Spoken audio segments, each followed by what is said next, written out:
Գերժամանակակից սուպեր համակարգիչը Integral Solutions ընկերությունը ձեռք է բերել աշխարհում առաջատար Siemens-ից։ Հայաստանյան IT ընկերության ձեռքբերումն իր տեսակով, պոտենցիալով այսօր միակն է տարածաշրջանում եւ ընդհանրապես աշխարհում քիչ երկրներ կան ու նրանց թիվը չի հասնում անգամ 1 տասնյակի, որ նման սարքավորում ունեն։ Բավականին մրցունակ առավելություններ է տալիս նրանց ում ունեն։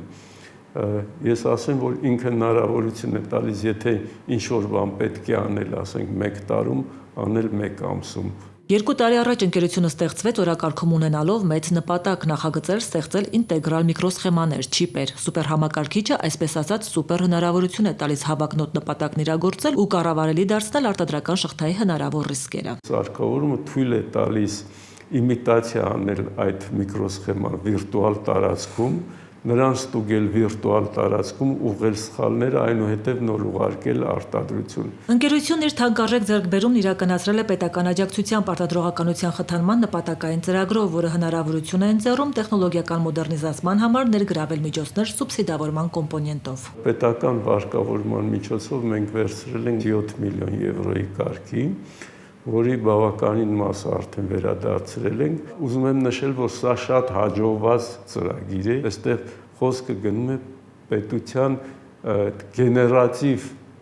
ուժի մասին, սուբսիդավորմամբ ինքը գեներացիա արեց բիզնես, բայց հիմա այդ բիզնեսի ետ է վերադարձնում, այս 2 տարվա ընթացքում մեր վճարած հարկերը հաստատ արդեն նրանք ավելին են։ Պետություն մասնավոր հանդիպումների քննարկումների ընթացքում բիզնեսից ստացած ազդակների արդյունքում 2025 կառավարությունը գործարկեց արտադրողականության խթանման նպատակային ծրագիրը, որը փոխում է բիզնեսի զարգացման ընթացքն ու տեմպը։ Ծրագրի ծածկույթն ընդգրկուն է տնտեսության գրեթե բոլոր ոլորտներին հասանելի, սկսած հանքարդյունաբերությունից, մշակողարդյունաբերությունից մինչև շինարարություն, տեղեկատվական տեխնոլոգիաներ, կրթություն, առողջապահություն։ Գործիքակազմը հնարավորինս ճկուն է կառուցված այն իմաստով, որ տնտեսավարողները ազատ լինեն, ընտրելու ցանկանում են վարկային միջոցների սուբսիդավորումից օգտվել, թե լիզինգի ծառայությունից օգտվել։ Սուբսիդավորման գումարները դրամային վարկերի դեպքում կազմում է 8-ից 10%, իսկ արտաժութային վարկի դեպքում 6-ից 8%։ Եվ սուբսիդավորման ժամկետը սահմանափակված է մինչև 42 ամիսը։ Բացի ներգրաված միջոցների տոկոսագումարների սուբսիդավորումից կառավարությունը պատրաստ է աջակցել, որ ընկերությունները բիզնես գործընթացների թվայնացման համար միջազգային փորձով խորհրդատուների կարողանան նաև ներգրավել։ Այս դեպքում վարկի մնացորդային գումարի մինչև 50% փոխհատուցում է նախատեսված։ Ծրագրի կարևոր առանձնահատկություններից է նաև, որ աջակցության մեխանիզմը մտածված է այնպես, որ պետության աջակցությանը հավակնող բիզնեսը պատրաստ լինի շարունակական ներդրումների։